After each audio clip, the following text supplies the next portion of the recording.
আসসালামু আলাইকুম। আমরা এই পর্যায়ে আছি হচ্ছে যমুনা ইকো পার্ক। খুবই একটা শান্ত নিরিবিলি জায়গা, ঘোরার মতো, দেখার মতো। প্রায় হচ্ছে 7-8 কিলোর মতো হাঁটাহাঁটি করা যায়। যারা হাঁটতে পছন্দ করেন তারা আসতে পারেন, ওয়ান কাইন্ড অফ হাইকিং, ঠিক আছে।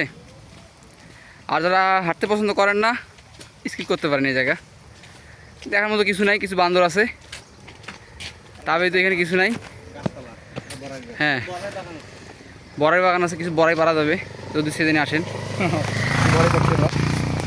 Say something. এই যে আমাদের বন্ধু সমাজ ভাইয়া, জীবন শেষ, জীবন ভাবতে আসছে, কেউ আসেন না ভাই। সে সামথিং কিছু গাই যে ফটোগ্রাফার আসার কোনো দরকার নেই। ওকে, সবার ব্যাড এক্সপিরিয়েন্স, কিন্তু এক্সপিরিয়েন্স ইজ গুড। এখন দেখি সারা আমাদের জন্য কী বাস রেডি করছে, সরি কী খাবার রেডি করছে। এখন সেই খাবারের উপর ডিপেন্ড করতেছে মুডটা কেমন হবে। টাটা।